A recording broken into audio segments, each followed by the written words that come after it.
तू क्या कर रहे हो? इस वीडियो में बाल रखने की जरूरत कैसे थी? इस वीडियो में तू कैसे आया? बेटा, मैं ठाकुर रंजीत सिंह के गांव का हूँ। मेरा नाम कल्लू है। राम के मंदिर का रास्ता किसे मालूम? भगवान के घर का रास्ता किसे पूछना? गुरु के गुरुद्वारों का रास्ता किसे मालूम? अगल बगल 50 कोस तक का कौन गरीब चंदन सिंह को घर का रास्ता नहीं जानता है? बेटे जरा बताओ तो मुझे। हम गुस्ताखी बर्दाश्त नहीं कर सकते। तुम चुप रहो। बाबा, मैं ही चंदन हूँ। मांगो, क्या मांगोगे? रुपया, पैसा, सोना, चांदी की जान? बोलो बाबा, चंदन अपना सिर भी दे सकता है। तुम ही चंदन सिंह हो? जैसा सुना था वैसा ही पाया। बेटा, एक भारी मुसीबत आ पड़ी है मुझ पर, इसलिए झोली फैलाकर तुम्हारे पास आया हूँ भीख मांगने। बेटा, मेरी एक बेटी है रेखा, वो गलती से ठाकुर रंजीत सिंह के बेटे से प्यार कर बैठी है। उसकी शादी कल ही भोले बाबा की मंदिर में देवली धाम पर होने वाली है। दरअसल ये सब प्रताप करवा रहा है। उसने तो ठाकुर साहब को पूरी चुनौती दे दी है। मैंने तो उसे लाख समझाया पर वह मानता ही नहीं। उधर ठाकुर साहब यह शादी नहीं होने देना चाहते। उसके पास ताकत है, गोरी फौज है, वे लाशें बिछा देंगे लाशें। डर मुझे अपनी बेटी का नहीं है, डर तो उस प्रताप का है। भारत का वह सच्चा सबूत बेकार नाहक में मारा जाएगा और कारण होगी मेरी बेटी रेखा। तो इसमें मैं क्या कर सकता हूँ? बेटा, तुम क्या नहीं कर सकते? तुम चाहो तो यह शादी हो जाएगी और प्रताप का बाल भी बाका नहीं होगा बेटा। लेकिन क्यों? यह गोरी फौज आएगी, ठाकुर के आदमी होंगे। मैं क्या मुफ्त में अपनी जान दूं? शादी तो तुम रंजीत के बगैर मर्जी के करोगे और सहायता मुझसे मांगोगे? नहीं होगा। मैं तुम्हारी कोई सहायता नहीं कर सकता। कहो तो कुछ रुपया दिलवा दूं? मैं रुपयों का क्या करूंगा बेटा? बहुत नाम सुना था तुम्हारा, बहुत तारीफ सुनी थी, लेकिन आज एक लाचार बाप तुम्हारे घर से खाली हाथ लौट रहा है। फिर भी मेरा आशीर्वाद तुम्हारे साथ है चंदन बेटा। रेखा ने तुम्हारे लिए बड़ी हसरत से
मुझे मेरी बहन मुझे माफ कर दो।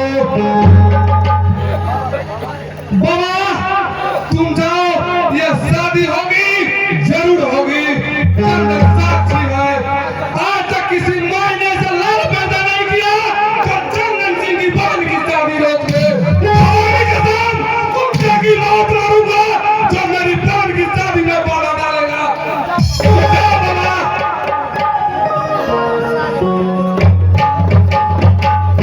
तुम जियो बेटा, भगवान तुम्हें लंबी उम्र दे। मैं जा रहा हूँ चंदन बेटा।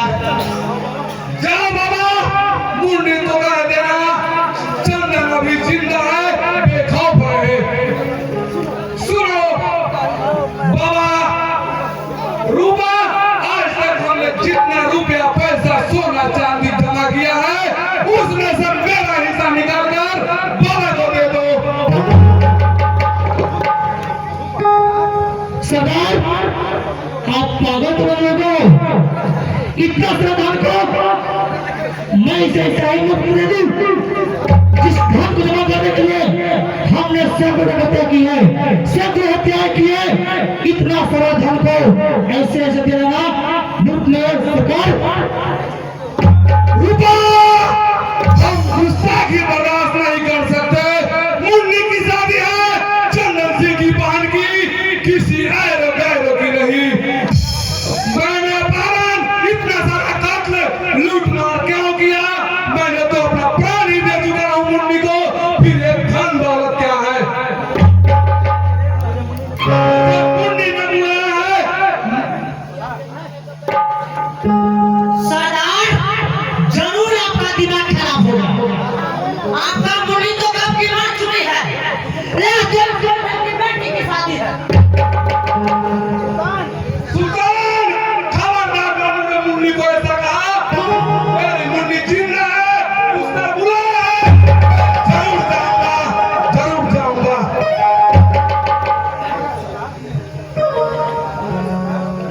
मगर सरदार कुछ दिन तो आपने कह रहे थे कि आपकी बेटी के तो भारपुर के ठाकुरों ने मार डाला है।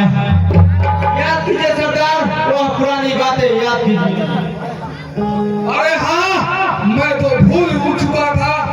मेरी मुन्नी को तो भारपुर के ठाकुरों ने मार डाला था। तो क्या हुआ? उसकी आत्मा ने मुझे पुकारा है। मैं जरूर जाऊंगा, मैं जरूर जाऊंगा। हाँ रूपा, देर मत करो।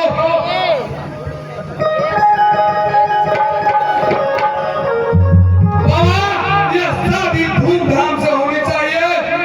मुन्नी को कह देना मैं ठीक समय पर आ जाऊंगा, तब तो तुम फिक्र मत करना। रणजीत सिंह की क्या है अभिलाषा जो मैं शादी को रोक दे?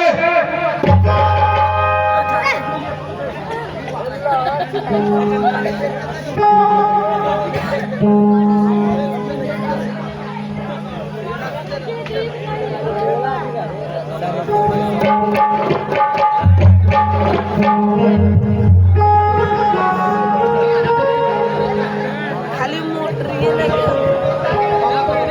बाबा, ये हेलो सिराना में नहीं लूंगा इसे। बाबा, हम गुस्ताखी बर्दाश्त नहीं कर सकते।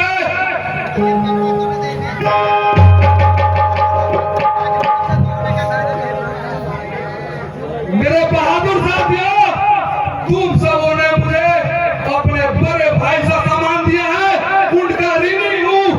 कल मैं अपने बहन की शादी में शरीफ होने जा रहा हूँ। हो सके तो अपने भाई को बुला देना। अगर वापिस न आ सका तो यह गिरोह मत करना और तुम्हारा सरदार होगा रूपा। हो सके तो अपने भाई को माफ कर देना, भुला देना मुझे।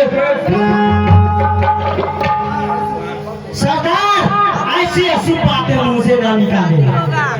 आप वापिस आएंगे और जरूर आएंगे और जरूर आएंगे। सरदार चरण सिंह जी, सरदार चरण सिंह जी, सरदार चरण सिंह जी।